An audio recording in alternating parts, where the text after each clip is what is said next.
And the first thing I always like to do is to put our destination on the map so that you have a rough idea of what we're talking about here. So here, just so you can see where Kuala Lumpur is, it's usually known shorthand as KL, which makes it easier to say. And it's down here. Malaysia is a country split into two. Half of it is on the island of Borneo, and half of it is here on the peninsula. That goes all the way down and ends in the city of Singapore. Malaysia has about maybe 28, 30 million people right now, and KL is the capital. The population of the country is roughly half Malay and about a quarter Chinese, and it also has a very large Indian population. Most of the population of the country is, in fact, on the peninsula here and tends to be concentrated on the coast as opposed to the interior. And as you can imagine, given the geography, it is very tropical, similar to the kind of climate that you would see in Indonesia or Thailand and so forth. It is a former British colony. It became independent in 1957 as the Federation of Malaya, and then a few other areas joined it later in the early 1960s, and they changed the name to Malaysia. At the time, it included Singapore, which is an island just at the very tip of the Malay Peninsula. But in 1965, Singapore left the Confederation and became an independent city-state in 1965, so it remains that today. The language in Malaysia is Malay, as you might guess, but English is widely spoken, which makes it a very good place for tourists to travel, because English tends to be the lingua franca there, because so many other languages are spoken, mostly Asian languages. But you'll see as we go through the presentation that there's a wide variety of ethnic groups. It really is a melting pot of East Asia. It has a rapidly developing economy, although that's taken a hit as for the rest of the world during COVID.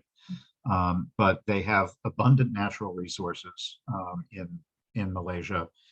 It was originally, for centuries, it was part of the spice route. And also there are a number of important metals there, like tin. There's also oil and palm oil for fuel and oil for cooking, and food production. Rubber is something that's been produced there for a very long time, and increasingly in recent decades, tourism, particularly in certain areas. The main tourist areas outside of Kuala Lumpur are Penang and Malacca, which are way up here and way down here. And of course, Singapore, which, although it's a separate nation, it is very easy to get to. It's only 2 hours by plane from KL, so people often combine those in trips. This was a trip we did a few years ago, and this is the guest house we stayed in. I do have to say that I found Kuala Lumpur is, I think, a really good entry-level city. If you've never traveled in Asia before and are a little intimidated by going to a place that is so overwhelming, for, most Asian cities are really big, really busy, very crowded. I actually found Kuala Lumpur a relatively easy city to get around. The language is part of that, because English is spoken widely enough. And it's a manageable sized city. A lot of the things that you might want to see as a tourist are actually within a relatively small area. You can even walk or take public transit to a lot of the things that you would like to see. And there are some nice excursions that you can take very easily outside of the city.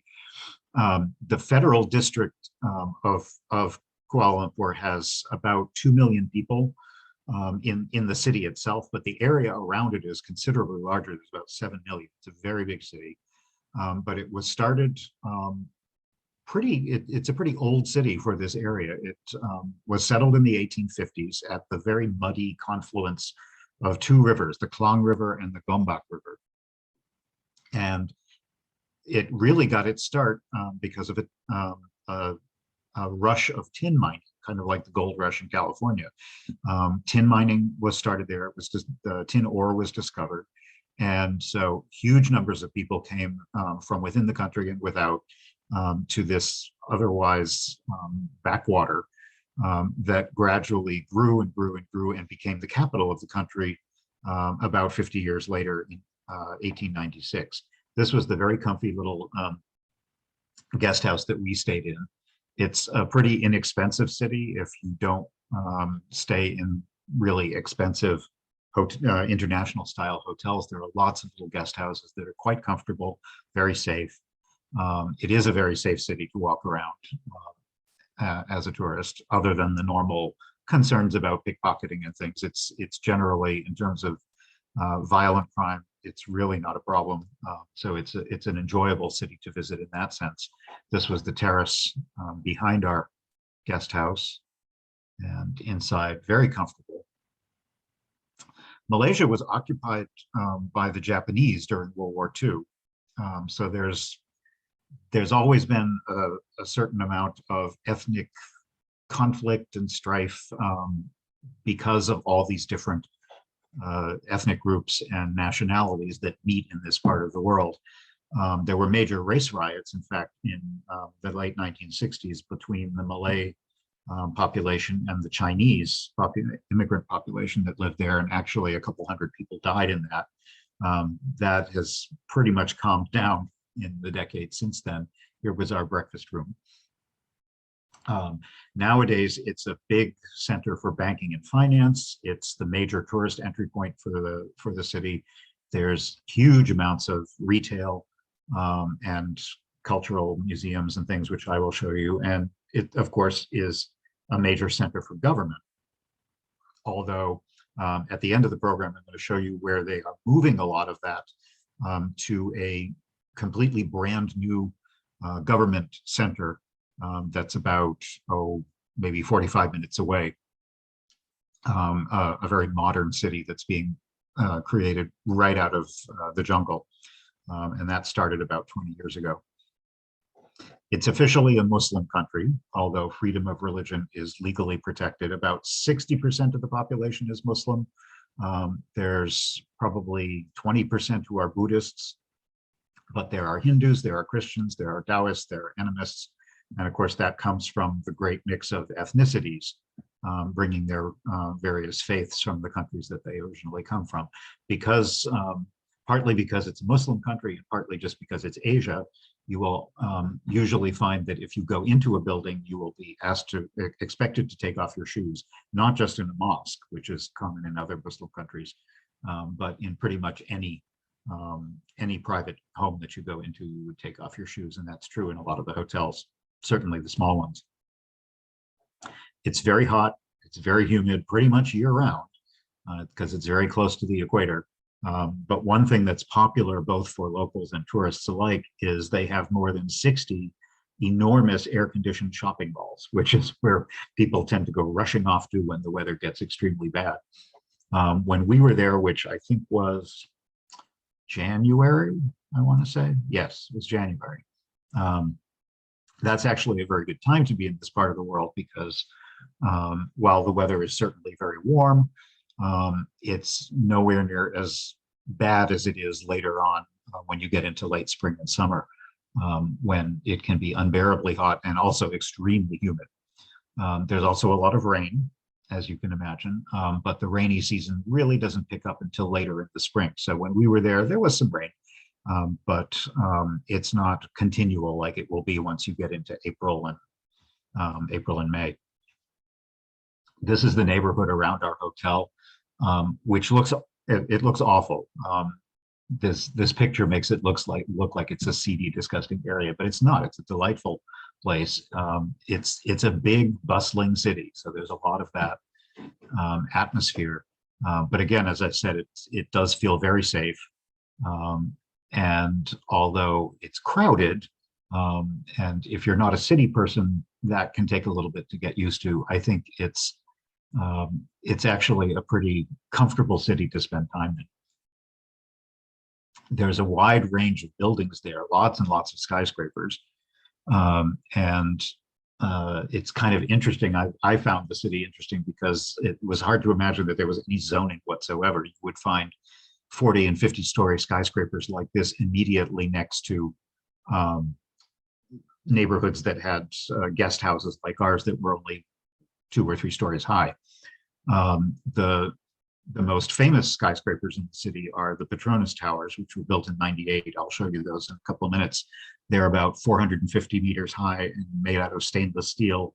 And until the mid 2000s were the tallest buildings in the world.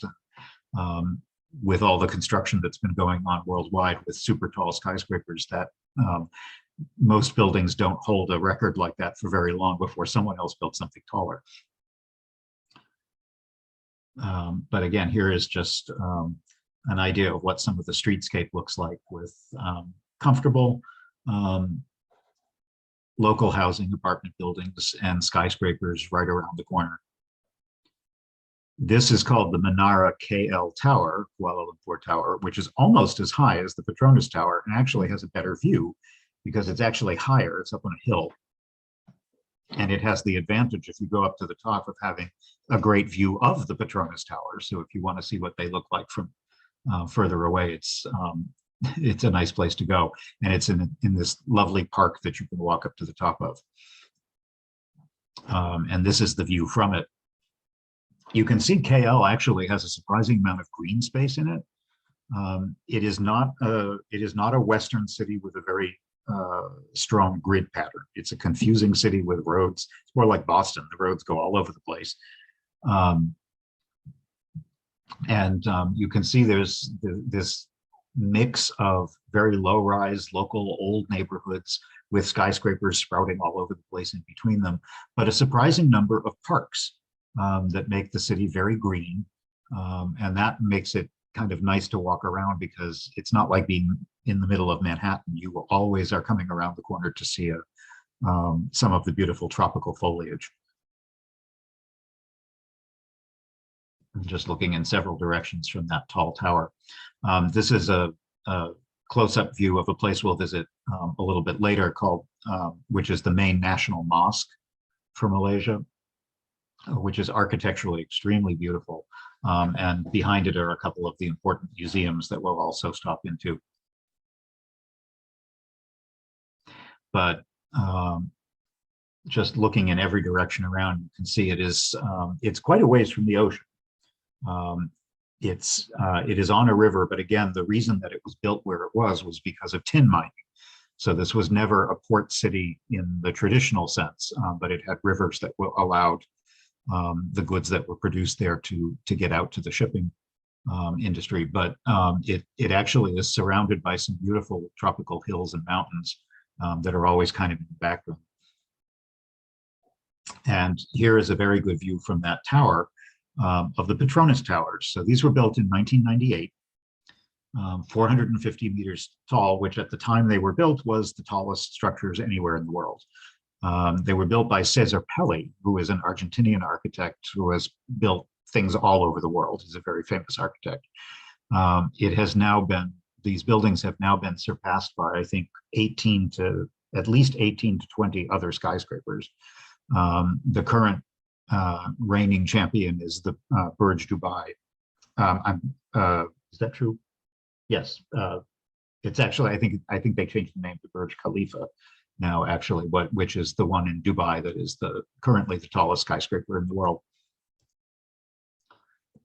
This is a very elegant building, though, and very distinctive, I think.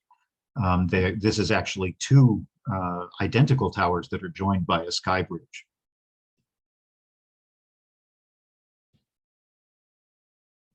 And I think compared to a lot of the other super tall skyscrapers that have been built around the world, particularly in the Middle East and in Asia, I think these, although they've been surpassed in height, I still think they are among the most beautiful in the world. Some of the more large mosques and government buildings that you can see around the city. But again, right next to them, this looks like it could be a neighborhood in parts of southern Florida or any number of other places in Asia.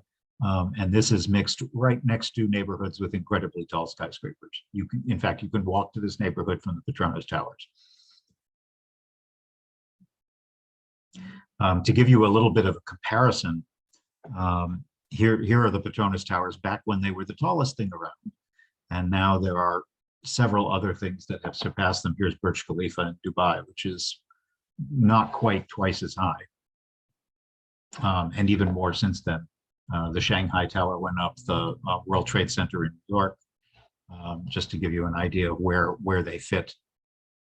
I find them an interesting building, though, because they remind me a little bit, and this is certainly not the intent, but they remind me a little bit of almost of a European Gothic cathedral, because they have these very tall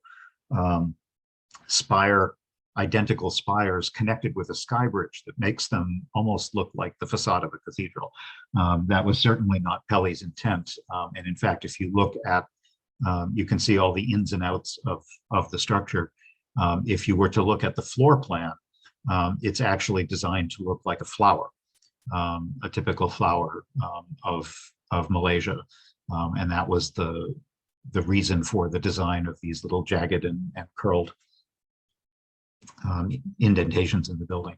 Inside the base, there's a complex of other buildings as well, and also a beautiful park with lakes and so forth. And inside is a multi-level shopping mall, which it's hard to go anywhere in Kuala Lumpur without finding a shopping mall. And they are huge.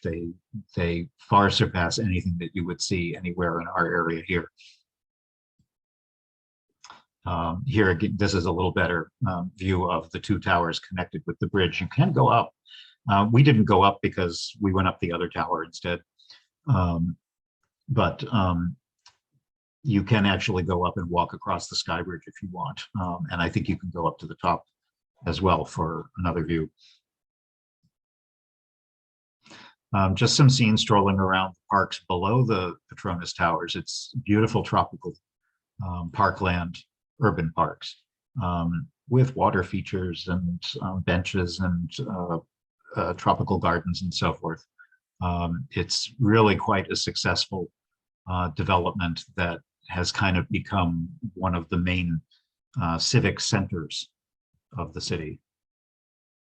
And you can see it surrounded by a number of other skyscrapers as well that have sprung up since then.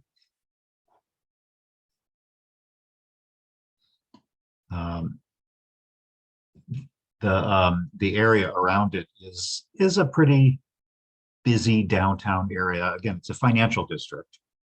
So this particular part of the city is a little bit less residential. This is where you'll find restaurants and shops and a lot of tourist destinations and so forth. But there's a number of places that you can visit around the city that are so beautiful and representative of so many different cultures, which is one of the things I really liked about the city. This was, I think we did take public transit to get here, but you could actually walk. This is called the Than Hu Buddhist Temple, dedicated to the Heavenly Mother. And it was opened in 1989 and is now a very active center for the Chinese community. So this is not a historic monument. This is, barely, 30 years old or so, but it sits way up on a hill. And the architecture is just exquisite, extremely beautiful colors, the kinds that you would see on any elaborate Chinese temple.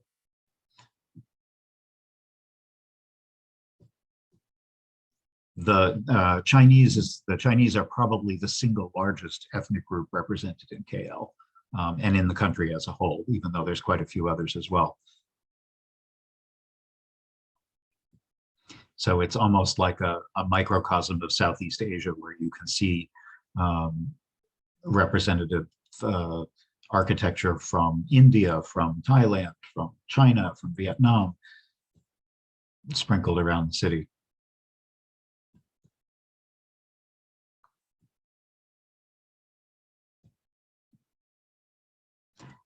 It's so different from the kind of buildings and details that we would put in Christian churches, certainly churches in the United States. Lots of these decorations are elaborately colored, life-size creatures, fantastic creatures, real creatures. This is looking back from this temple up on its hill. It's on a beautiful forested park hill looking back towards the downtown area, and you can see the Petronas Towers off in the distance.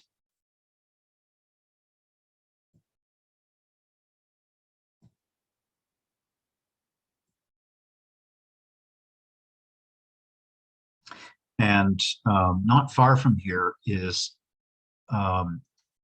the central part of the original city. When I mentioned the two rivers that come together where they originally found tin deposits, Kuala Lumpur is actually a Malay term that translates to muddy confluence, which is exactly what it was, two very muddy rivers that come together. At the two rivers again of the Klang and the Gombak, and they come together here. This is the Klang.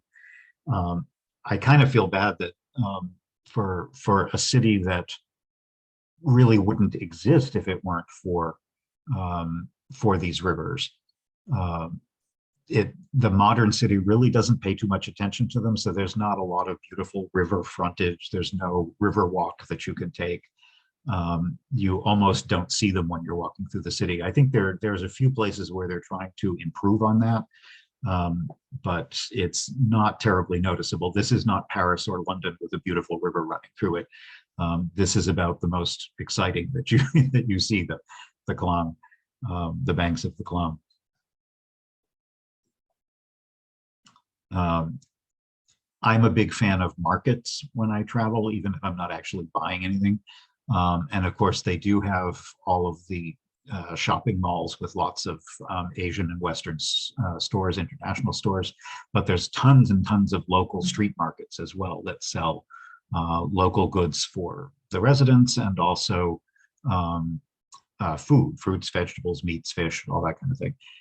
I don't know if any of you are familiar with durians and jackfruit, which are Southeast Asian fruits.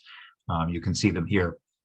They're known for having a truly appalling smell. It smells like something died, and they're popular with the locals. And I think it's kind of popular to try and foist them on the tourists because they smell so bad.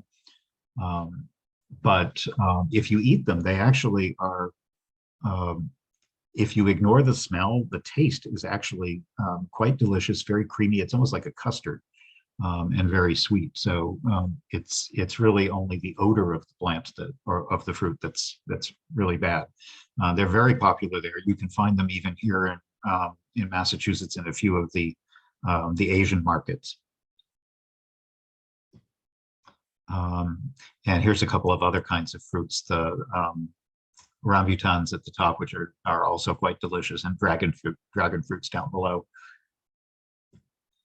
And of course, this being Asia, you're going to see all kinds of fruits and vegetables that are completely different from what we would normally see here in the New World.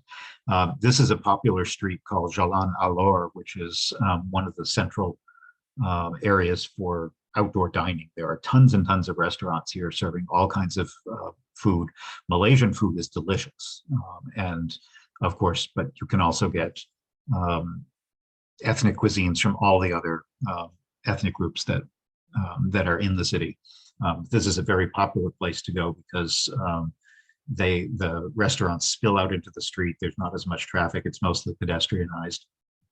And the food is very inexpensive. You can try all kinds of fun stuff, like, for example, frog porridge. Like this. Here I am eating frog porridge, crunchy frogs. The taste was fine. It was kind of like oatmeal with little bits of frog in it. And it tasted delicious. I have to say the bones were a little bit annoying, but the taste was very good. And I love to try all kinds of different things. I'm going to take a quick look at some of the questions that have come up. What does koala mean? As I mentioned, Kuala Lumpur refers to the two rivers coming together. Kuala, I think, is is a reference to a where two rivers meet. And Lumpur refers to them being muddy, which they are, very much so. Someone also asked if the rivers are polluted, and I can't say for sure other than having looked at them. My guess is yes, and they are certainly. I would say that given the general level of pollution in such a large city, I think it is most likely yes. I think I would say they're polluted. I wouldn't swim in them, let's put it that way, and I certainly wouldn't eat anything that came out of them. There's a wide variety of food. Whoops, there you go. I'll show you a little bit more later. It is typical Asian food with vegetarian options and meat options. There's lots of street food fried right on the street, lots of local vegetables. Malaysian food is spicy, not too, you can get a lot of stuff that isn't too spicy. I actually like it a little bit. I found that it had more, there was more interesting variety to me to Malaysian food compared to the Thai and Vietnamese food that I've had. It struck me more, and this would make sense given the geography. It was a little bit more like Indonesian food, if you're familiar with that. I loved it. Had a number of excellent meals there, and the food is very, very cheap.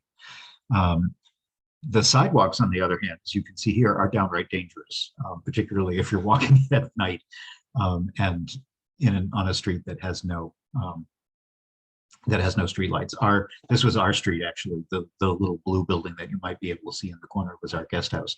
But if you're not watching where you're going, you could easily end up in one of these ditches that helps drain rainwater. When there's a massive rainstorm, it feels like a flash flood. These drainage ditches are all over the city to try and deal with that. An alternative kind of housing, just to give you a little perspective here, compared to our pleasant little two-story guest house, this was an apartment building not far from us that shows you a totally different style of life. And there's quite a bit of this in Kuala Lumpur. Speaking of food, you can get all kinds of junk food as well, including cuttlefish flavored crackers. This again is back for dinner at that nice street. I like these kinds of places too, just because of the people watching. There's lots of things to see, locals, tourists alike, and people from all different ethnic groups coming together. But nonetheless, the city does actually have its own little neighborhoods. And one of the biggest and most popular to visit is Little India, which was formerly known as Brickfields. And it was named that because for a long time, it was the part of the city that had clay pits where they made bricks. Now it's a big center of the Indian population. So there's a lot of Hindu temples here as well. And you can see kind of a mix of architecture here. So there's skyscrapers, but there's also these kind of neoclassical buildings built in the early 20th century as the city was becoming a modern 20th century city.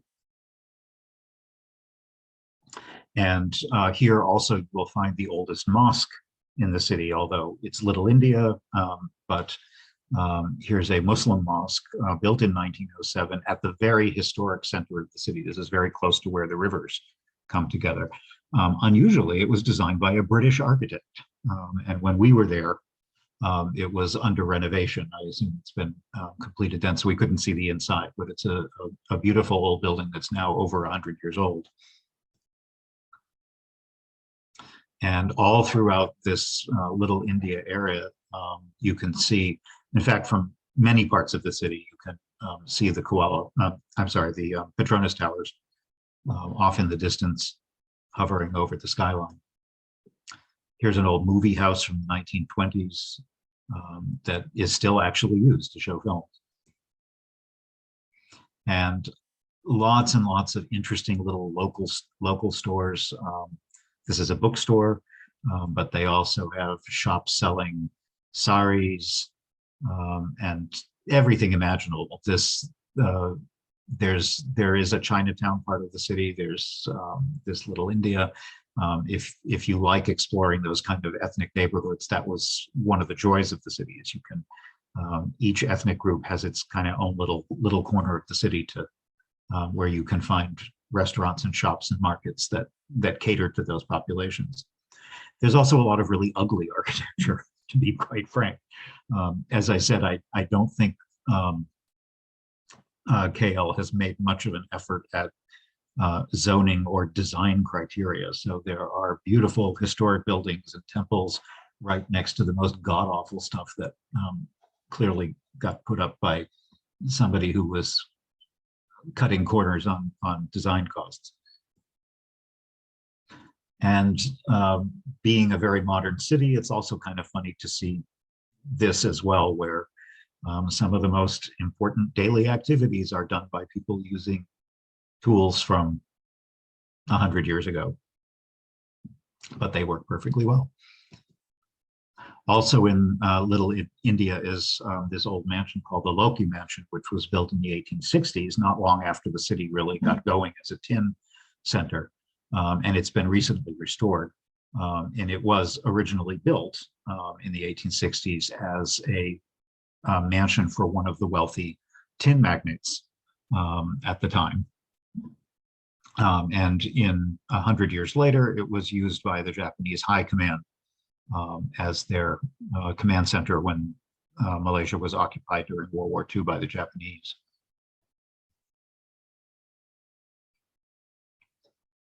With all the different ethnic groups, of course, you find a wide variety of street dress. You'll find very traditional Muslims, but you'll also find people wearing extremely Western dress, not just tourists, but locals as well. In that respect, it reminded me a little of Istanbul, which is another place where a lot of cultures come together, both very traditional and very modern. Here's a store that sells just headscarves. The real historic center of the city, the colonial center of the city, I should say, is called Merdeka Square, which means Independence Square. There's a lovely park and a lot of very beautiful historic buildings there, which, again, interestingly, were mostly designed by British architects. This is the city hall and also a theater.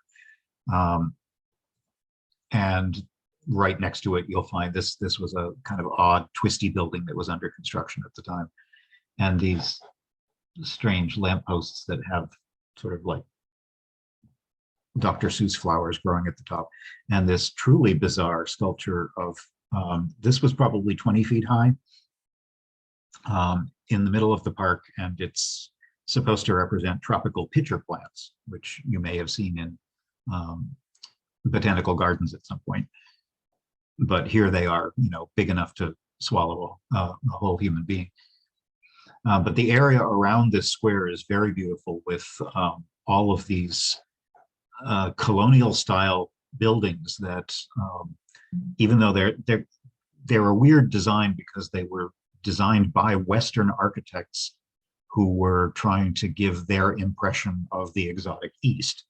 And ironically now, 100 or more than 100 years later, they represent some of the most beautiful historic architecture in the city. This is the Sultan Abdul Samad building, which was the administrative building when it was still a colony. And so this was kind of like the main government building at that time. And it has this landmark clock tower in the middle. And now it houses government ministries. But you can see this was kind of a mishmash of, there's a certain European and British feel to it, a very colonial feel, but all these elements of what the British architects perceived to be exotic Eastern design The same was true in India. You'll see a lot of that in India when British architects were designing buildings under the Raj. It's a very similar kind of effect.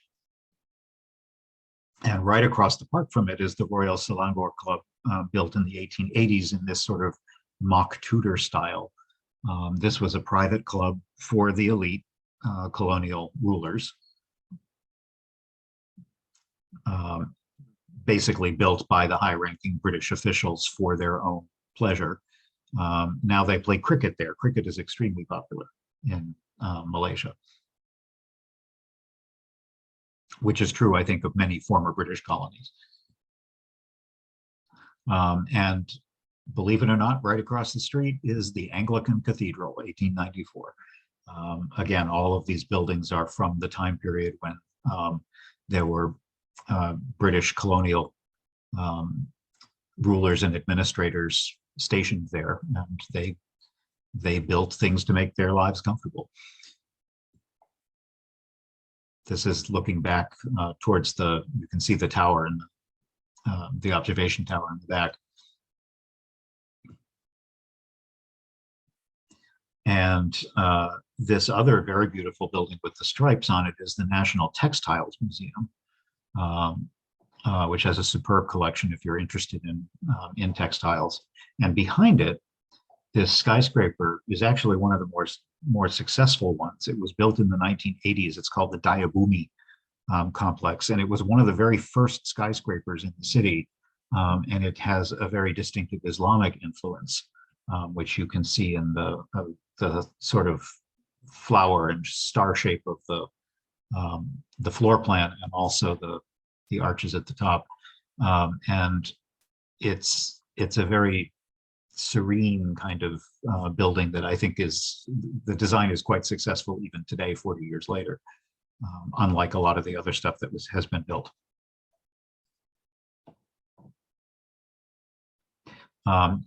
Not far from here, you can walk to Masjid Negara, which is the National Mosque of Malaysia. I think I showed you a photo of this from way up high on top of that tower. This was built in the mid-1960s, which you can kind of tell from looking at it. And it's enormous. It holds about 15,000 worshipers. And the main minaret that you see here is well over 200 feet high. And you can visit it. It's surrounded by beautiful acres of gardens. The roofs, get a better view, I'll go back here. The roof is kind of supposed to recall an umbrella in the process of opening. But there are, it's got a very beautiful blue and green color scheme. There are fountains and reflecting pools, acres and acres of gardens. And it certainly has a mid-20th century look. There's no question about it, but I think it actually is quite a beautiful building, particularly at night. You have a chance to go at night.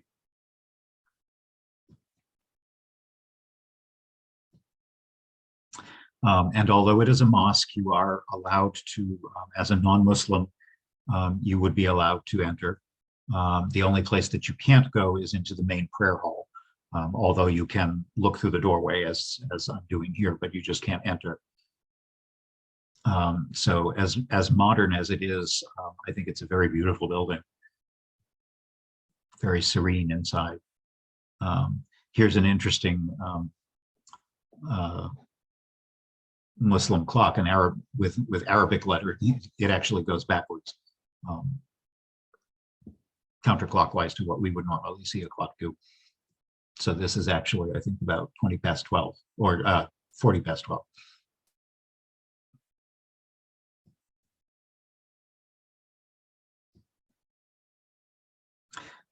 And very close here, all of these buildings that I'm showing you are within a few blocks of each other, which is why they're really the main historic core of the city. This is a railway station also designed by a British architect in 1911. And along with the railway administration building, which is right across the street, it used to be the main railway station for the city. Now it's become just a part of the network of commuter rail for KL. And the main railway station has been replaced. There's a very modern station called Central Station, a little further to the south. But again, it's just this, you would swear this was a palace somewhere in India. Unfortunately, the exterior is a lot nicer than the interior. We did take the train. It's a bit dingy when you get inside. I think it could use some sprucing up. And again, being a Muslim country, there will be some things that are a little strange to encounter, like cars that are exclusively for women and also children. Excuse me, to keep the sexes separated on public transit. I'm going to take you just on a couple of excursions outside of the city, which are easy to get to. You could take, if you were there, you could certainly take an organized tour, but I don't think that's necessary because the transit system is very easy to use and very inexpensive. So to get to the Batu Caves, which are maybe a half an hour north of the city, all you have to do is hop the commuter rail, the metro, and you can be there in a very short time for like $2.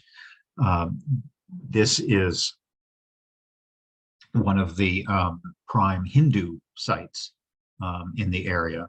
And here you can see an enormous statue of Lord Subramanian, who is one of the Tamil Hindu deities. These caves,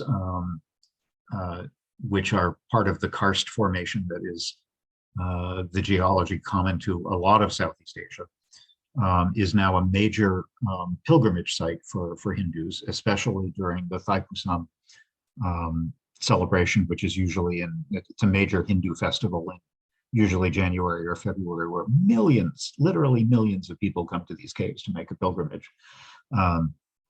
The caves were discovered in the 19th century, even though, of course, by locals, they had been known for a very long time.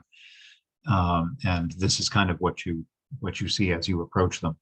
The mountain that the caves are part of is about 300 feet tall or so.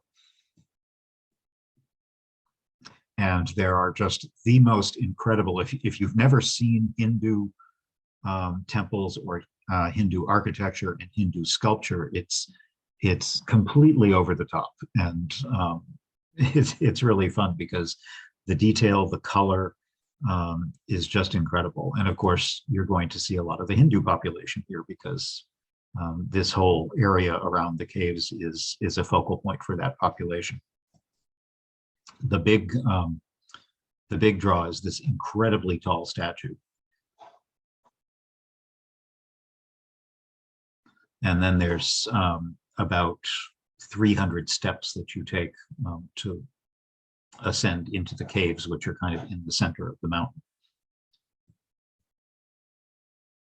And as you go up the stairs, you'll see this wide variety of representations of different Hindu deities.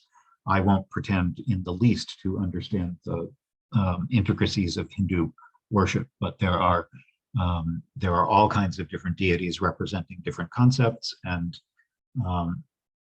as part of their pantheon, and some of them are just, they're incredible. It's just amazing to see all this detail and vivid colors.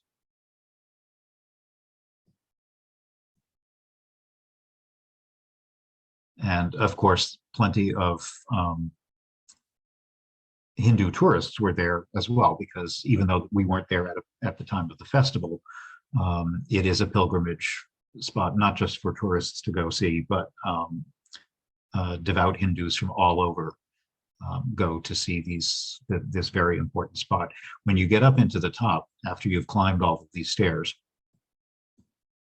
the caves are actually huge. They're at least probably a couple 100 feet high, I would guess, when you get inside.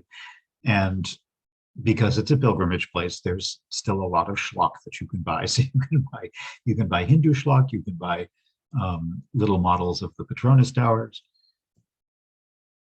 But it is still a religious site, and this is what it looks like inside. And looking up, there's the mountain actually has this hole in the roof, essentially, where the caves have an open roof, like a skylight that goes out the center of the mountain.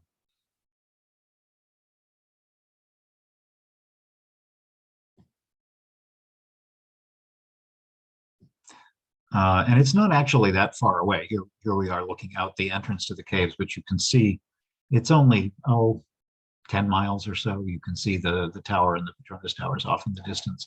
And it's a very easy metro line route that takes maybe half an hour. Very easy to get to on your own.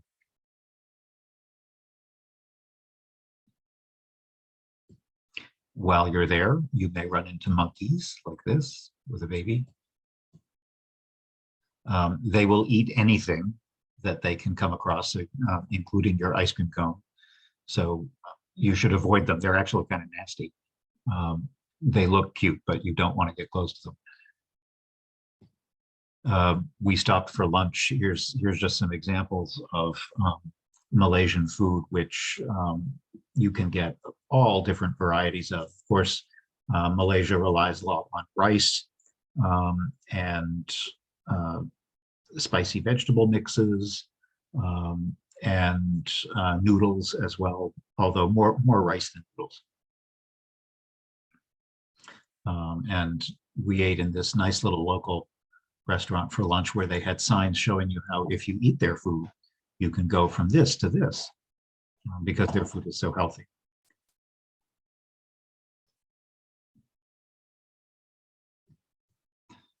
Back downtown in Kuala Lumpur, it's a very different atmosphere. I was found it kind of interesting that a skyscraper, this skyscraper must have had, I don't know, 30, 40, 50 floors. And apparently when it was built, it didn't occur to them to try to find some way of doing central air conditioning. So everybody has little air conditioning units stuck on the outside of this enormously tall skyscraper. Now that I think of it, we were actually there in December. This was a trip where we started here and ended up in Thailand, visiting friends in Thailand. So I think we're here just around the holidays and the New Year. So a lot of the Christmas decorations were still up, which is a little odd when you think that although there are some Christians in Malaysia, they're a relatively minor part of the population. But still, all of the downtown area had Christmas trees and Christmas decorations in all the shopping malls, which was a little cognitive dissonance for us. And here's the area around the Patronus Towers at night, including our guest house.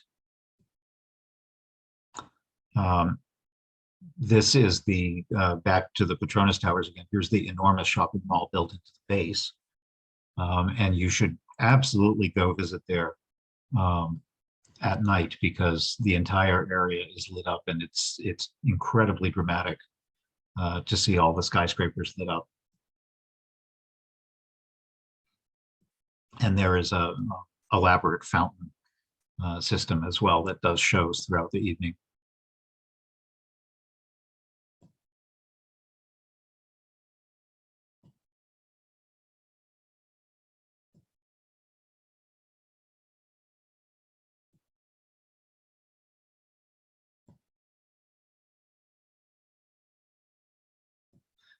The next day we went to Chinatown, which, like Little India, is a fairly large section of the city, but completely devoted to the Chinese population.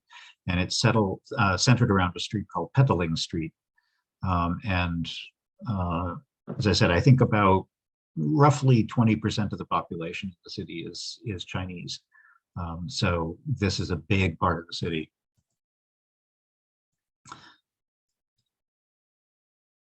And the main religions for the Chinese, which are Buddhism, Confucianism, and Taoism, are all practiced here. And you will find a variety of Chinese style temples in this area as well. And the sublime and the ridiculous too. Here's an entire store selling nothing but Hello Kitty stuff. but it's an enormous area, and it's a lot of fun to stroll around.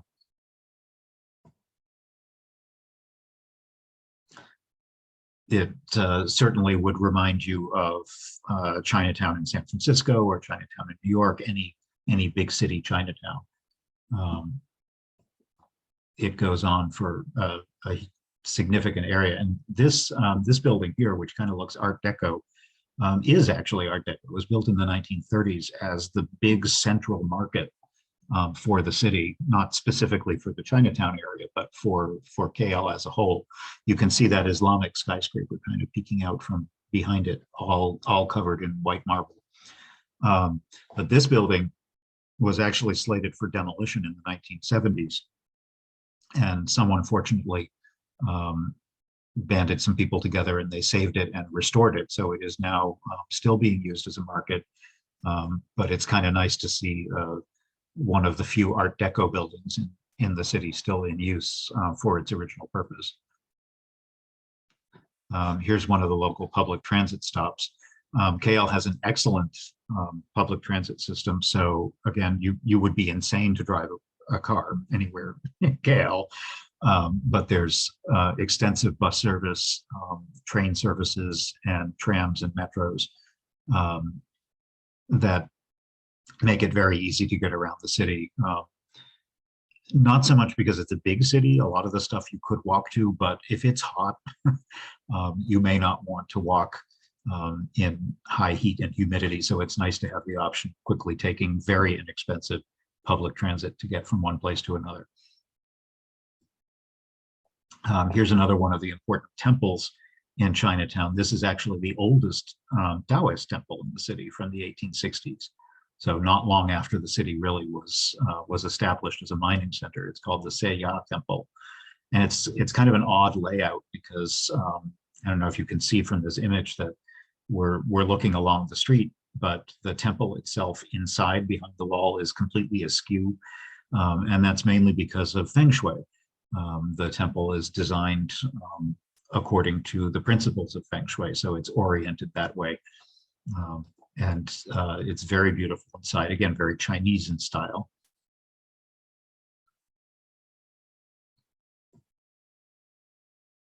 Here it is from the outside, but and again, towering over this ancient looking temple are all the skyscrapers of the downtown area.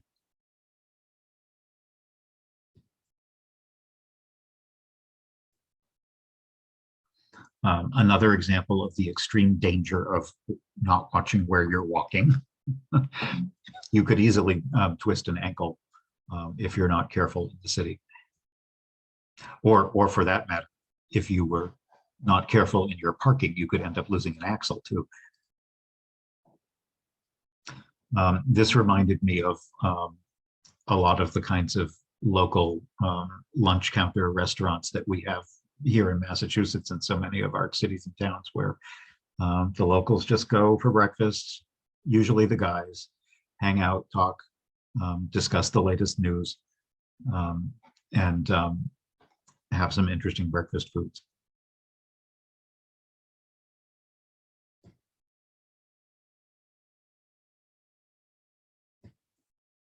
Another of the important temples in Chinatown is the Quanti Temple. A little bit later, this was built towards the end of the 19th century, but also very, very atmospheric. And it's dedicated specifically to a very important historical Chinese general who was revered as a Taoist god of war and a god of literature. And this is what it looks like inside, with incense burning and very elaborate decorations, again, in typical Chinese style.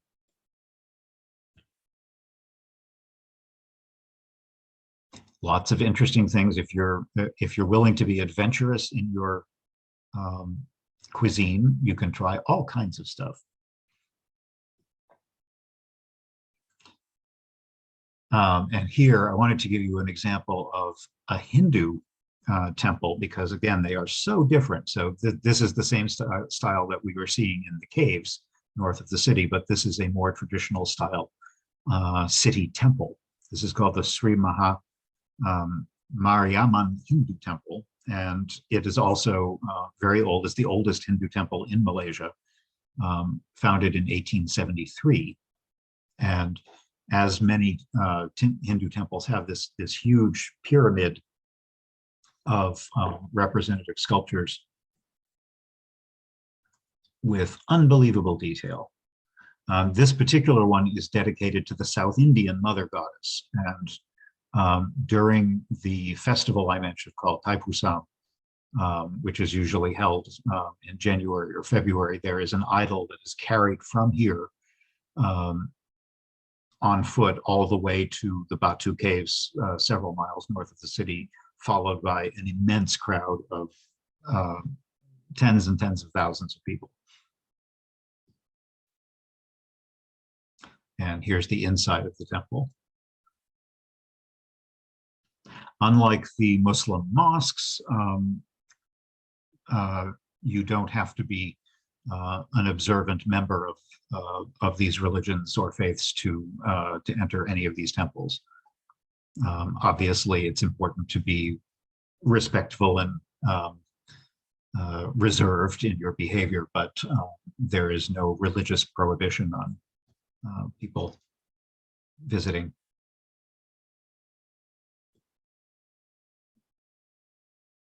But it's kind of funny to see something like this. Just by way of comparison, here is a nice New England church, a very typical congregational church in New England, which could not be more different from that.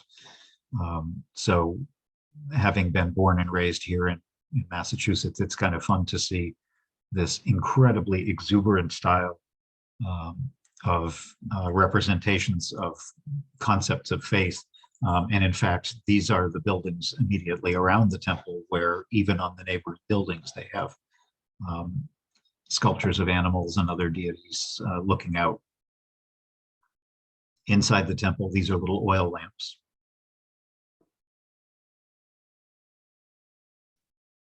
And some of the representative Hindu population.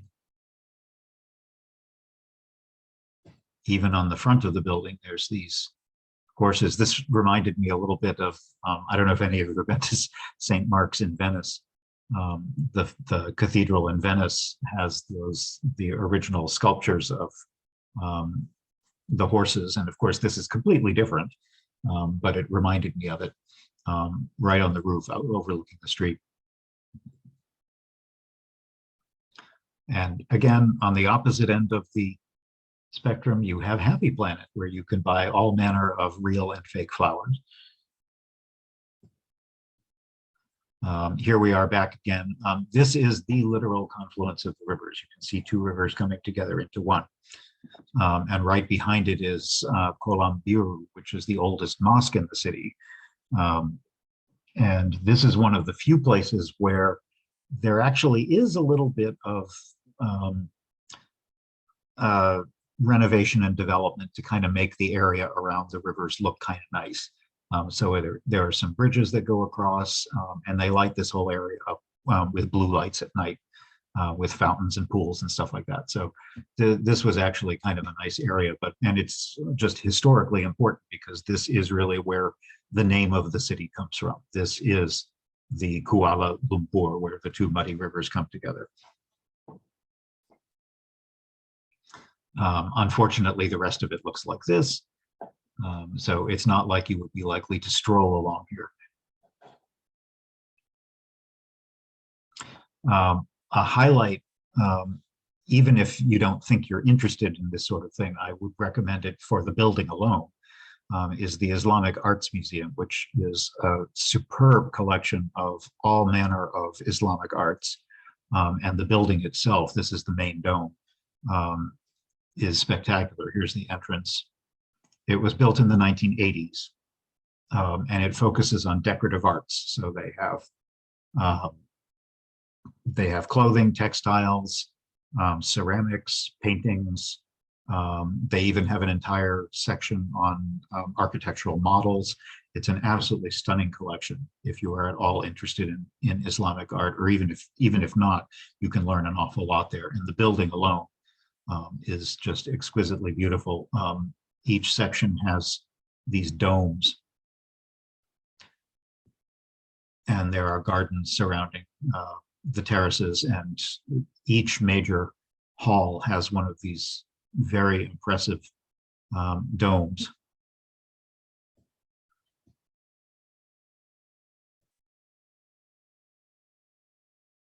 So I would say if you ever go to KL, I would definitely put that in the top 10 of things to do when you're there.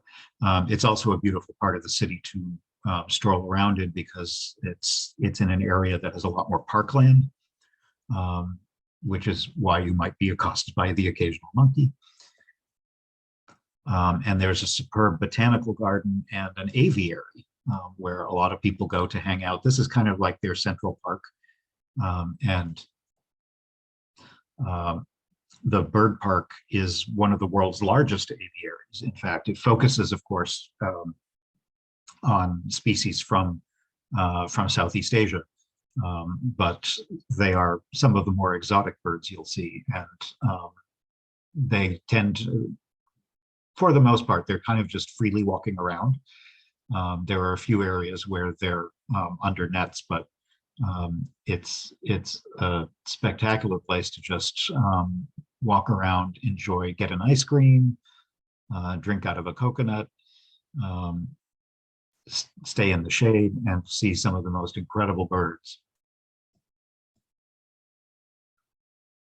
And because of the way they have them displayed, usually in enclosed, covered aviaries, you can actually get up very close to a lot of them.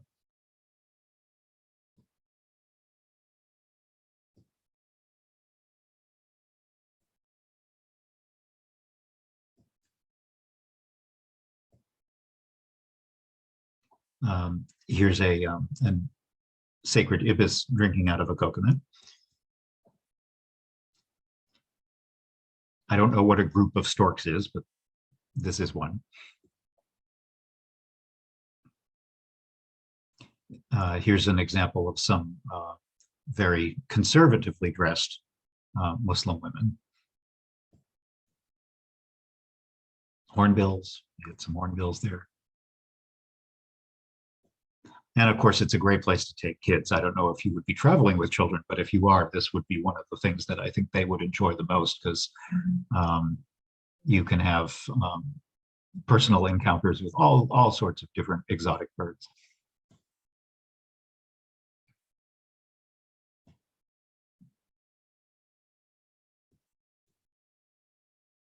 And most of what you're seeing in these pictures are, in fact, Malaysian species that can be seen in different parts of the country. And if you want, you can even do this.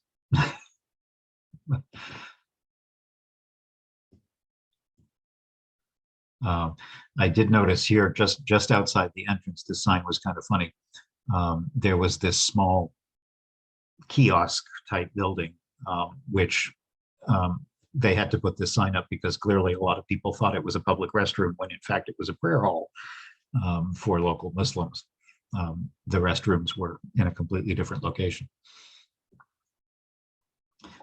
Here's a good shot of the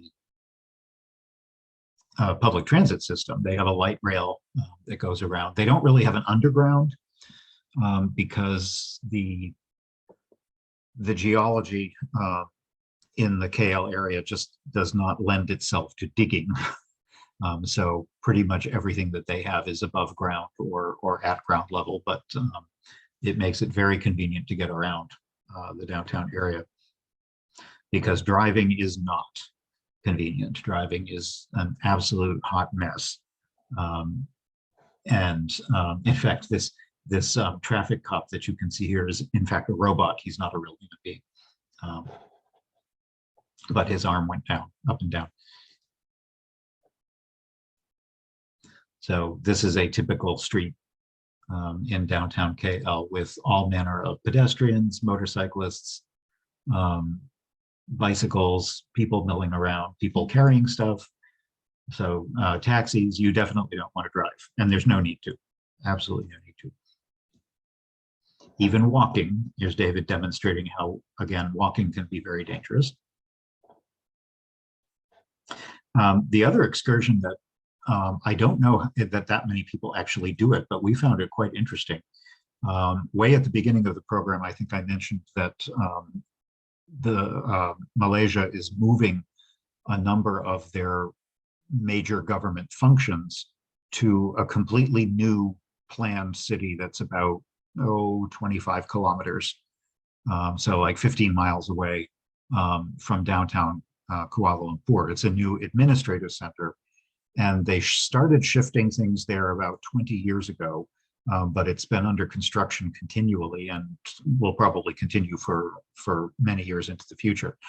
The Kuala Lumpur still remains the official royal capital.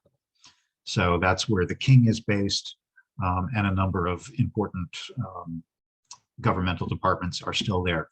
But a lot of the administrative stuff has moved out to Putrajaya, and it is pretty much everything that you see there is less than 25 years old, even though it's a mammoth undertaking. It's a planned city along the lines of Canberra in Australia or Brasilia in Brazil, where they've kind of created this brand new capital city right out of the jungle. And it has the look and feel of a planned city also. More than a third of it is open space, which is kind of nice, but it also makes it very sprawling. So it doesn't have quite the charm and the atmosphere of the old city. When we visited there, the population was about 30,000. And since then it has tripled. It's now almost up to about 100,000 people, most of whom are government workers or people in service industries somehow related to the government. Unlike downtown Kuala Lumpur, almost everybody who lives in Putrajaya is Muslim. So it's a very artificial, very different kind of place. Here's one of the major mosques there. This is the Putra Mosque, which is about the same size as the one down the Central National Mosque downtown. It can seat about 15,000 worshippers. Beautiful building. You can get to Putrajaya again on public transit very easily. There's a line that takes you out. I think it's probably a 45-minute ride out from the central station in downtown KL. And once you get there, it's enormous. So you wouldn't really be able to walk around it. But what you could do is, what we did is we just took a bus tour that left right from the metro station. And I think it cost all of maybe $1 or $2 to take like a 2-hour bus tour where they drove you around all the major sites, which saves a lot on walking. But it's a very monumental new city. So there's a little bit of a feel of sterility to it. I have to say that. But it's impressive nonetheless, and it's huge.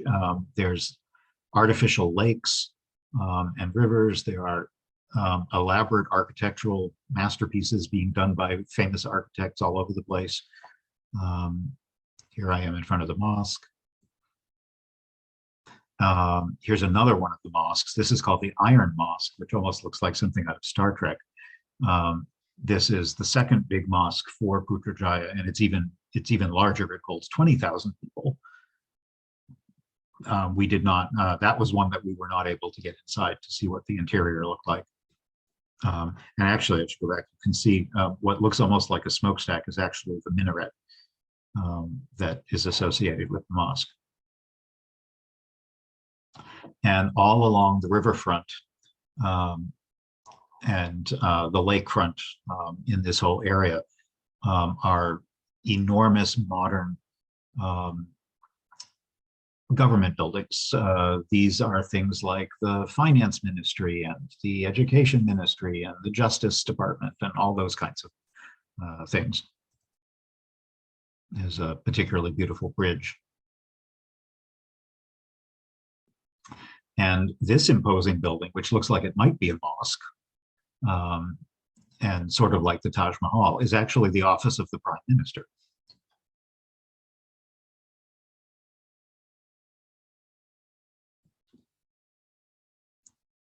This is that first mosque I showed you again. This I think was one of the nicer buildings in the area.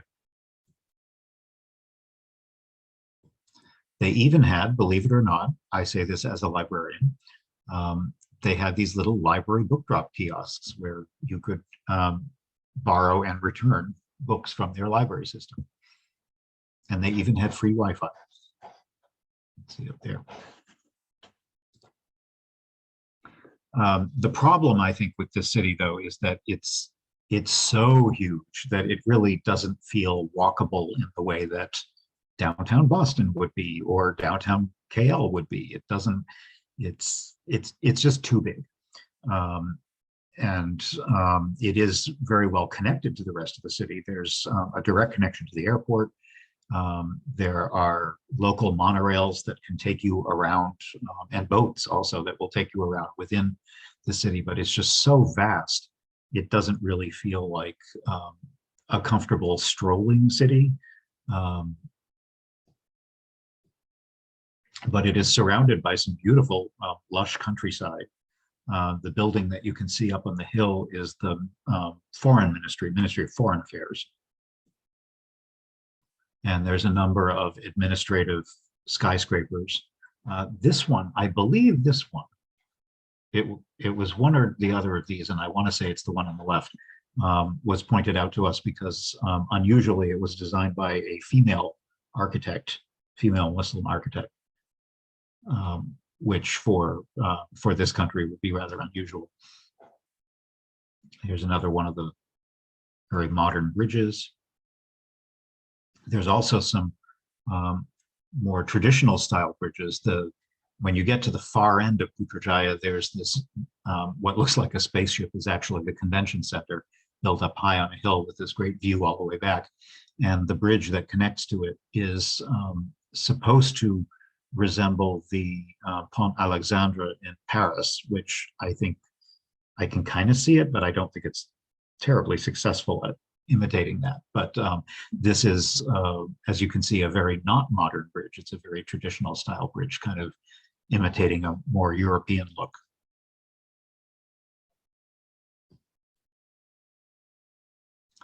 This is the second national palace. There is a national palace for the king back in downtown KL, but this is a royal retreat in Putrajaya. So this, what looks like an enormous hotel, is actually just the palace for the king.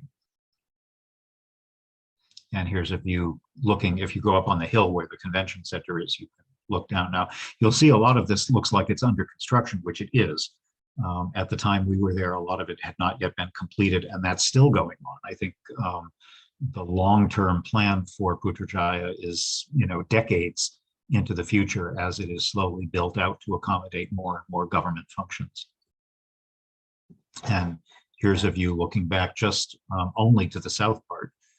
This is that European-style bridge, and this central avenue goes a good 3 or so miles all the way back up to the very tiny building you can see in the back with the dome. That's the Prime Minister's office, I should say. But it's a good 3 miles from one to the other. So it makes an interesting excursion. I don't know how it's a little, it's just different. There's a certain artificial feel to it, almost a Disneyland kind of feel to it. But nonetheless, it's a very important part of modern Malaysia. So it's worth visiting only for that, just to see how Malaysia is looking at itself in the future.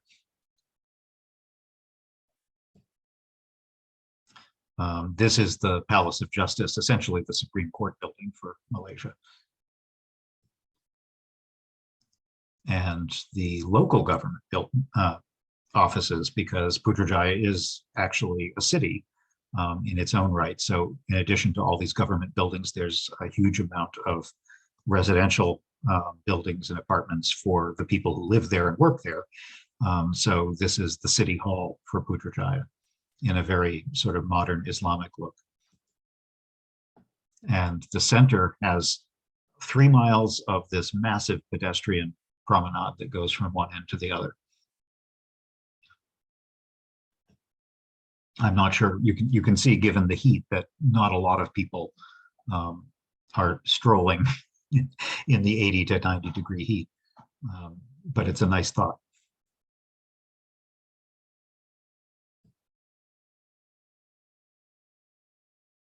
And way outside, again, you can see this if you take one of those bus tours. This building that looks a lot like a golf resort is the office. I'm sorry, not the office, the actual residence. This is the official residence of the Prime Minister. And then you can take the train back. There was a rainstorm as we were heading back into KL. On the train, you get a beautiful view of the city as the skyline as you're taking the train back. And again, just to talk a little bit about the shopping, I had to show you some of KL's many large and air-conditioned malls, so that when the weather is terrible, you could spend an entire day, if this is your thing, strolling around all manner of stores. Although, of course, like many of these kinds of shopping malls, no matter what city in the world they're in, you're going to see the same stores. I think I saw one of the questions. Yes, I'm sorry, I missed one of the questions. Someone was asking whether who actually is spending the money in these malls, whether it's locals or tourists. I would say it's a little bit of both, but I would say the people who are shopping here are either tourists or high-end locals. And of course, KL is another one of those international cities that has a significant spread of income. So there are plenty of very poor people in KL who would be very unlikely to shop here, although they may come here to get cool and wander around, but they are unlikely to be spending high prices. But the city certainly has plenty of wealthy residents who would be happy to shop here. This is looking out. Many of these malls have 10, 15 stories in them, all with shops. It's kind of mind-boggling. And I had to do something which I don't know why I felt I had to do this, just because it was weird. These are my feet. And there was a particular place where you could go and get a fish pedicure, where there are these little teeny fish called doctor fish. They're little, they're a kind of carp, but they don't have any teeth. They just have little lips. And the idea is you put your feet in the tub and in the pool, you dangle your feet into the pool and they eat off all the dead skin from your feet. And it's supposed to be like a pedicure. And I, of course, had to do it just because it's the sort of thing that you do. I actually found it kind of fun. I don't think I need to do it again. But you listen to soothing music and it's, you know, and I think it was actually good for my feet.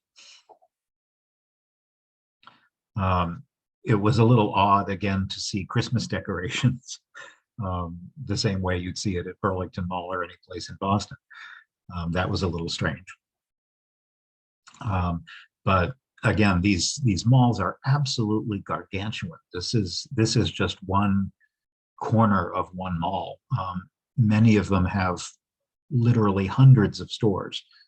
And then a few blocks away, there's another mall with another several hundred stores, many of which are duplicates. I'm not one who does a lot of shopping when I travel, but this in Kuala Lumpur, the malls are actually almost an attraction in themselves, even if you aren't someone who enjoys shopping. Just experiencing something that's just such a part of Kuala Lumpur life. Here's one, for example, that had, I think, at least 15 stories in it, all with shops. It's absolutely incredible. Some of them are big enough to have whole indoor amusement parks with roller coasters inside the building. If you've been to Dubai or seen any travel presentations on Dubai, you'll know there's a lot of that there as well.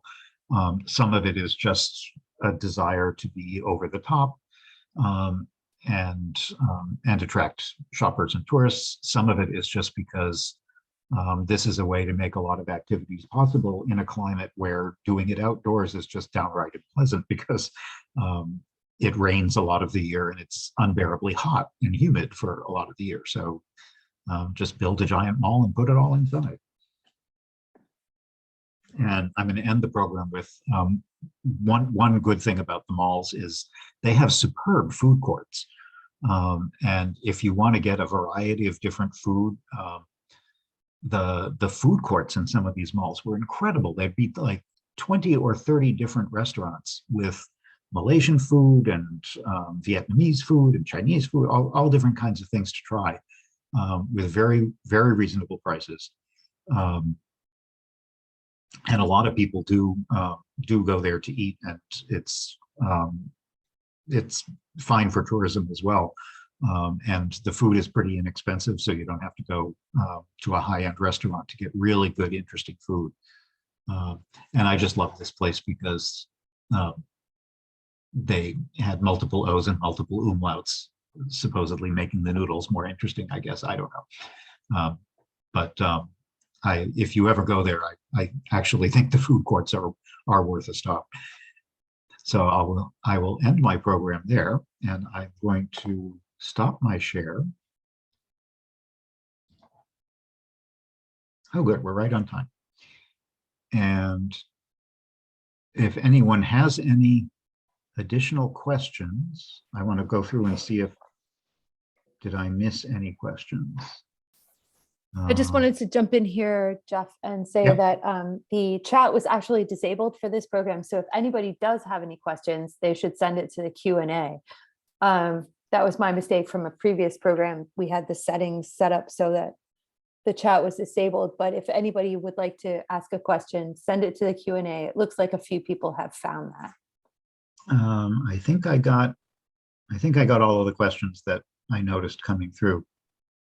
Oh, thank you for the compliment about my photos. That's one of my, it's a hobby of mine, and I do enjoy that's one of the joys when I travel. Is I just love taking photography when I travel. But what kind of camera? Right now, I don't honestly know what I was using at the time, because the camera right now I have a mirrorless Fuji, which I like because it's relatively compact. I don't like when I'm traveling to carry I don't like carrying massive camera equipment. So for me, this is it's a good mix of comfort and quality. It takes very good photographs, but it balances it by not being too heavy. And I love the grip on it. It's easy to use. Sometimes I know at least a few of these photos are actually from my phone. And I've done that a few times too. I still really feel like for certain kinds of work that I want to do, I need an honest to God camera with a viewfinder, with a grip. And I prefer that.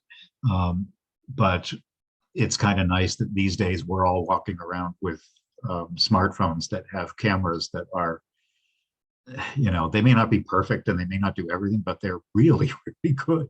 And they also take excellent video. So I know at least some of the photos that you saw tonight are just plain old smartphone photos. But most of what I take is with an actual camera. Although this was a trip from a few years ago, so I don't remember which camera it was, but it was a digital camera, not a phone. I think at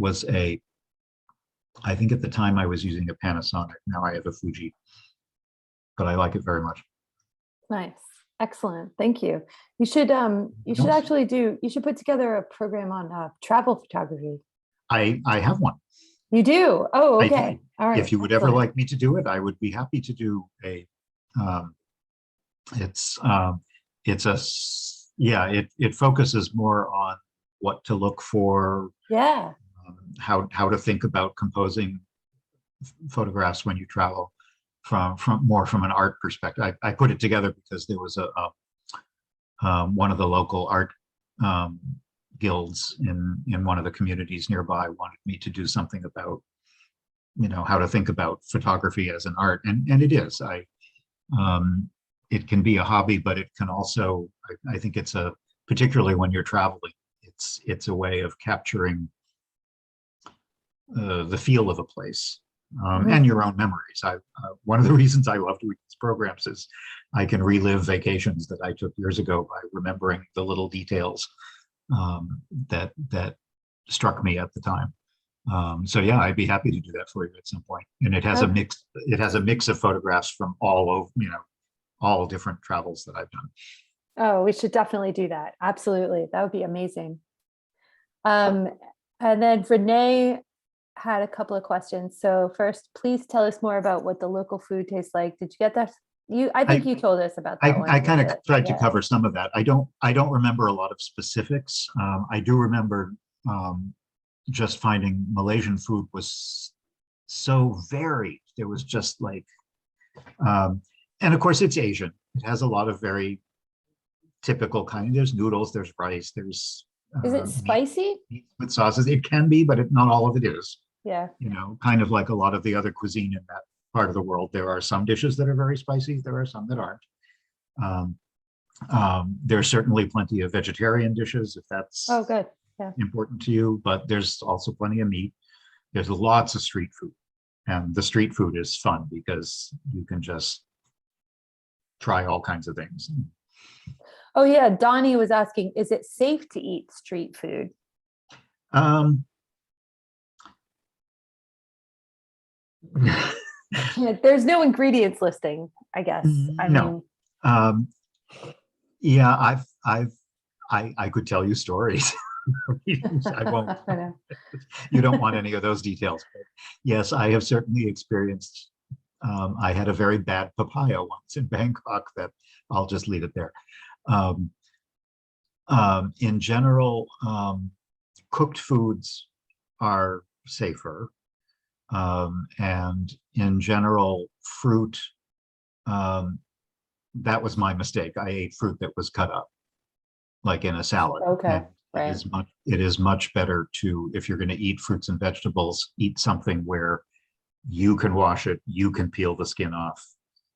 So um, and it can kind of depend on where in the city you are.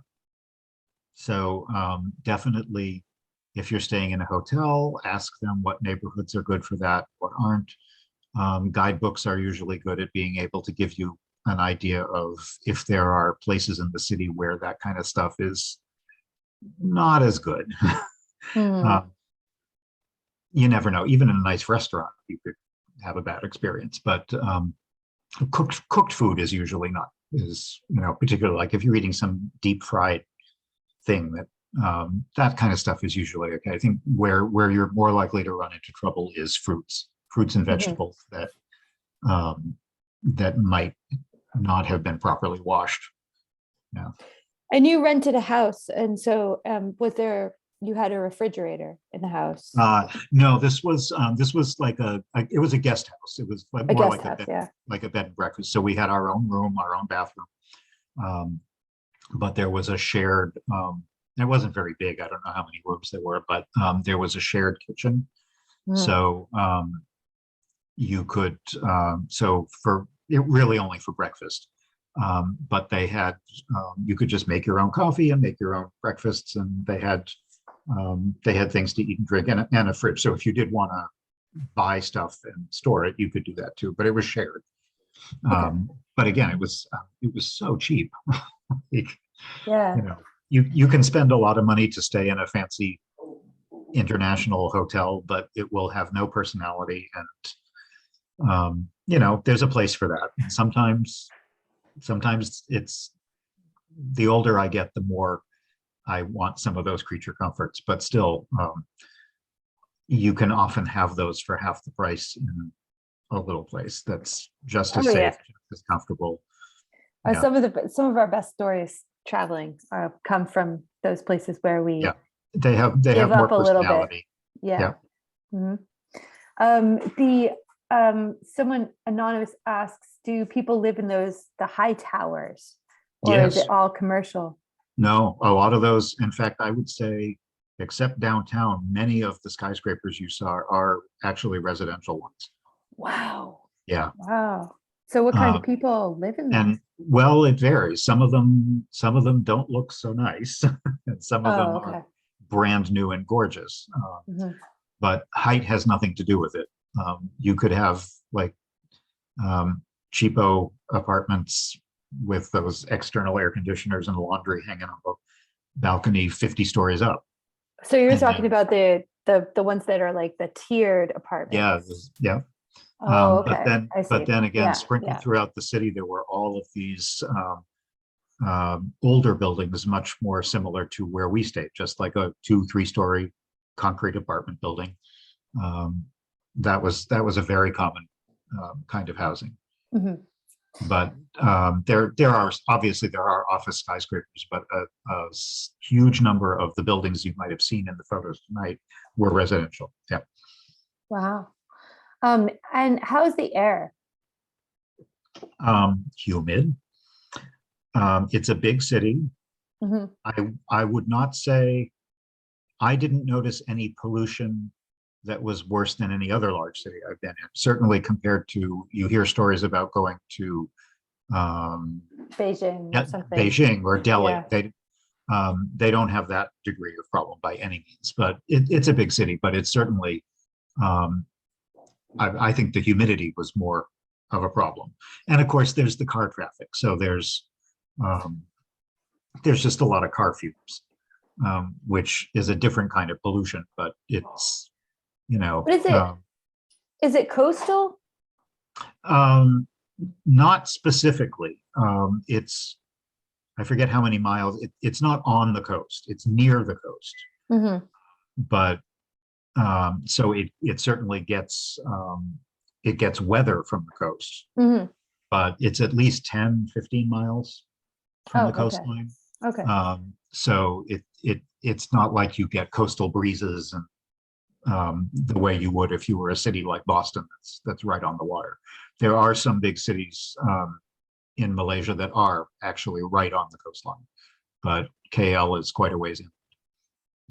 All right. We do have a couple of other questions. I hope Sure. you don't No, mind. no, happy to. And then how tolerant are they of other religions? I guess this is in reference to the fact that they're mostly Muslim and what was the other religion you Um, mentioned?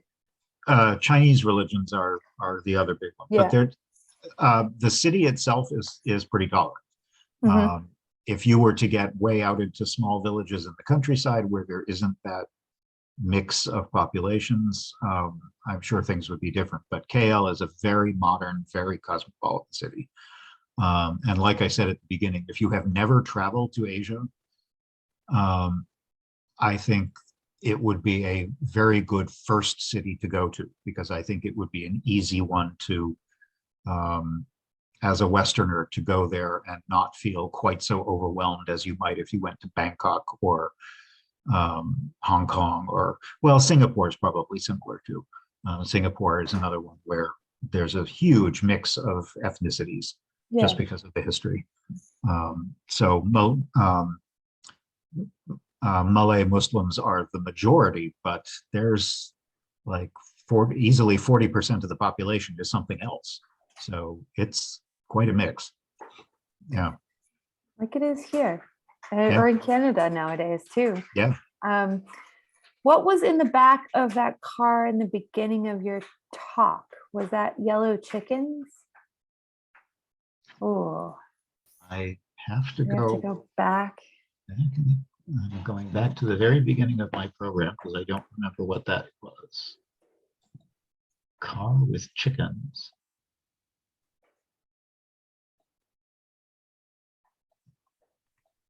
Huh.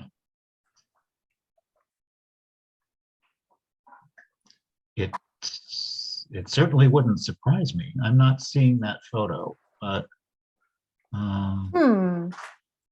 Well, I'll tell you what, we will send out the recording tomorrow, okay, and then maybe I can figure it out. like sort of Um, connect you with.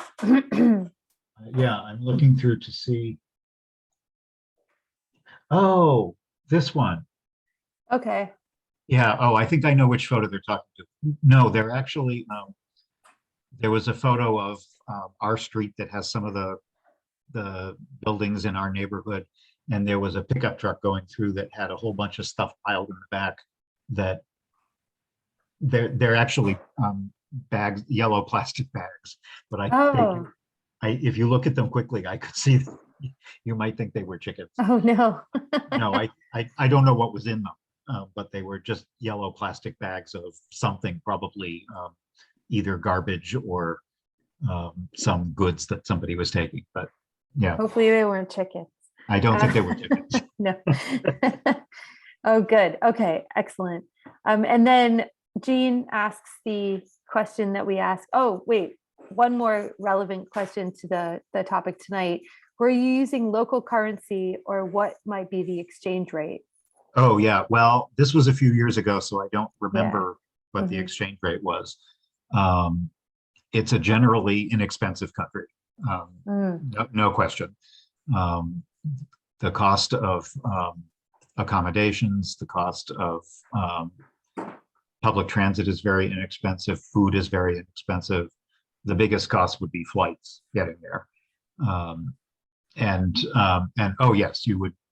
Well, um, for a lot of little things, you would probably use cash, but credit cards are pretty. I mean, in a city like this, credit cards are accepted in most places. Um, I would bet even some of the, like, I mean, not buying food from a street vendor, but any restaurant or stores, you probably can use credit cards. But I'm trying to remember even what the local currency was. Isn't that awful? Like I'd have to, yuan or something like that? no, isn't that awful? Is it a No, real? no. It might be a real. What is the general, what would you say, like generally speaking, you spent on a trip like that? Like, I mean, if we were to be as good as you and look into like, Well, you could easily find accommodations for two people for less than 100 US a night. No question. wow. And in fact, that's my goal when I travel almost anywhere. I rarely spend more than 100, 150 to me would be extravagant for a Yeah. room with a bathroom and breakfast. Um, I'm just looking at Malaysia currency. Because I've totally forgotten oh, the ringgit, that's right. The ringgit. Yeah, that It's the sounds right. ringgit. Okay. And right now there are 4 ringgits to the dollar. It's about a quarter. Mhm. I have no recollection of what it was at the time. I remember it was beautiful. Everyone has more beautiful money than we do. Ours is Yeah. boring, but it's all colors and tropical birds and fish and stuff like that. But yeah, you can definitely get, you can do a lot of your purchasing with a credit card, but you would get cash for minor purchases and stuff. Yeah. And of course, Amazing. we were Awesome. there a few years ago, so I'm not sure how things have changed. And uh, the economy has gone up and down, and COVID has, of course, seriously changed a lot of things in countries. Even Thailand is just starting to open up now, so I'm not sure what the situation is in Malaysia. I think Sure. one of the reasons we went there was we were really going to Thailand to visit our Mhm. friends in Thailand, and but it partly because we didn't want to arrive on their doorstep completely jet lagged. We took a few days to see something different and to kind of decompress and get over the time difference for a few days before we met up with our friends. That makes Which sense. and it turned out to be a really good idea because we arrived in Thailand refreshed and we got to see a city we been to before. And I think the only reason we picked Kuala Lumpur is just the itinerary and the flight costs were good. We had looked at Hong Kong and Singapore and some other places, but it just worked out right. And it was, I loved it. It was a really, really fun place to go. Somewhere totally different. That's awesome. Yeah. Excellent. And that's what I enjoyed. Then what is, and now tell us again, what's behind you in your pick? Oh, that's our house in Greece. That's amazing. So amazing. Every Yeah. time you show it, it's amazing. I'm not sure you can see it. This is from April, which is the first time I had been there that early, and everything was wildflowers. All the countryside was completely covered with wildflowers. So our house is, wait, I can't do this on Zoom. Yeah. That's our house up there. So beautiful. I'll be going back in July for a couple of weeks to. That's what I heard. Yep. Yeah. Be very It's amazing. nice. So cool. And then, were there any good books you read on history or culture that you recommend? I'm trying to think. Oh, you know who? Yes. Oh, what's his name?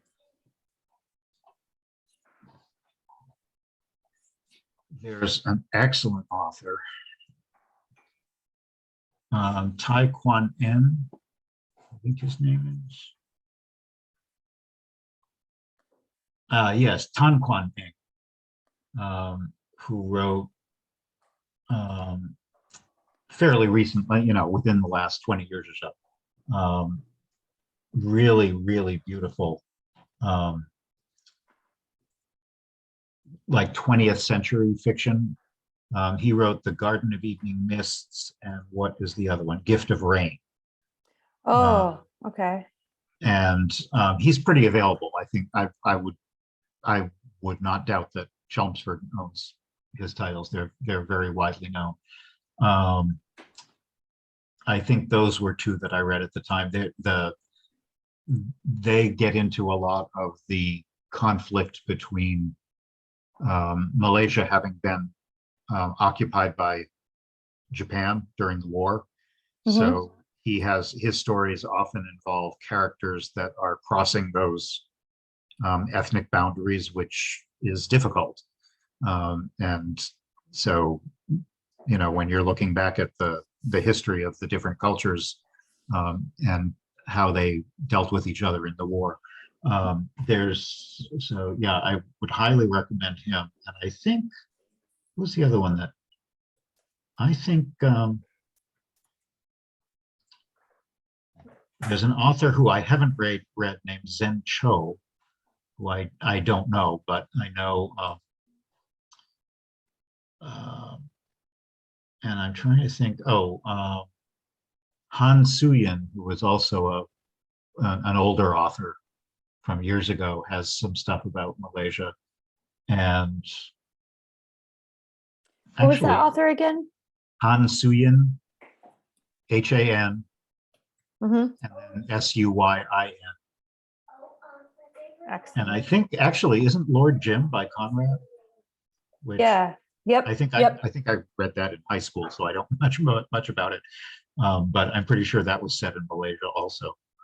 Yeah, Lord Jim. Excellent. Those are the ones that occur to me.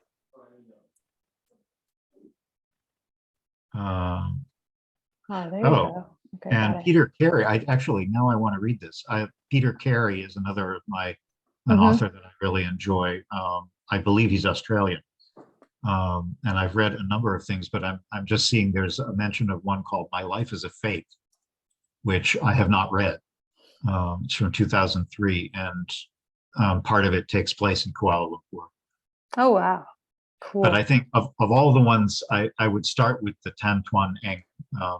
They're really, really well done historical fiction, and they're lush and they're beautiful, and the writing is superb.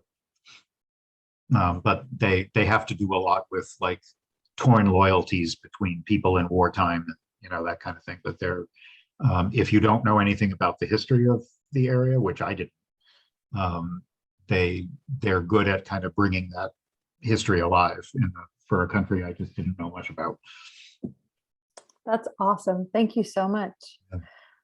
And then otherwise, we didn't have any new, but I did want to read you some of the comments. We said, Oh, okay. the architecture of the Petronas Towers reminds me of the Chrysler Building. Yes, actually, I think that's a very good observation. Yeah.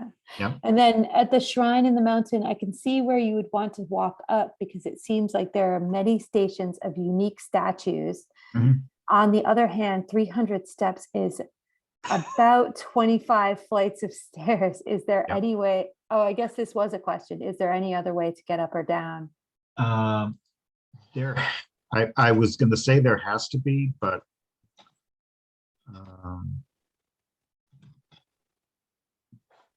I don't know. I'm taking a quick look to see if I.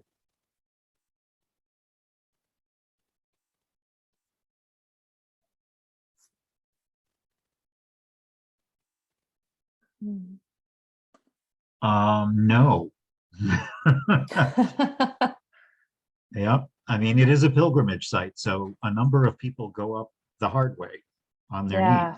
knees, like in some Christian places. So no, even if you were to go there and couldn't do the stairs, you wouldn't see the caves. But there's actually quite a bit to see without going into the caves. So I think if you couldn't handle going all the way up the stairs, it would still be worth the visit because the area around it has a lot of stuff to see too. Okay. Yeah. I guess historic and religious sites don't necessarily have ADA compliance No, issues well, in other countries anyway. yeah, this is Malaysia, so they're Yeah. like, So, yeah. Okay, well, and then Okay. also a fabulous presentation. It was very interesting and fun to learn about a dynamic city. Thank you. It's wonderful to visit a foreign country virtually during this time when our travels are limited. Yep. Will you be giving any more travel talks? And if so, when? Let me look at my calendar. I know, let's see, when's the next one? I am doing one for the Tewksbury Library. It's an afternoon program, which is a little bit different, but that's on Tuesday, the 21st of June. And that's on Dubai.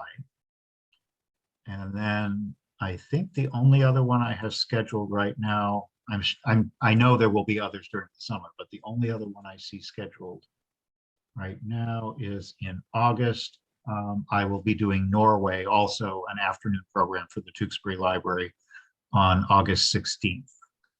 Are So they doing Cambodia for you? Are you doing Cambodia with them in June no, as I well? haven't done Cambodia. I did Laos for You somebody. did Laos for us. Yeah. Was that for you? And I did something for Newburyport. I forget. Oh, okay. No, that's fine. I'm I just forgetting wanted which to, library I took to which country. I know. It's all so Yeah. So as of now, those are the only two I have on the calendar, but I'm sure there will excellent. be others that will be scheduled through the summer. I'll be away in July, so that's the main time I won't be doing anything. But other than that, I'm happy to do more programs. That's so amazing. Thank you. And we hope to have you back in the evening programs in the fall. Sure. And Look then forward. also, we did want to note that there looks like there's a UFO behind your head. Every time you dip your head back, there's like something that pops up. Yeah. Oh, that's I'm actually in my dining room, so that's the lamp. Right. It was Oh, just you're really right. funny. Oh, that is, yeah, no, that's the ceiling lamp. It does look like a UFO. That's amazing. So anyway, thank you so much, Jeff. Okay. That was Thanks for amazing. having me. And I'll send you the recording tomorrow to approve, and then I'll send it out to the rest of the people. Okay. Thank you Great. so Good much, night, Jeff. everyone. Thanks for Good coming. night. Bye. Bye.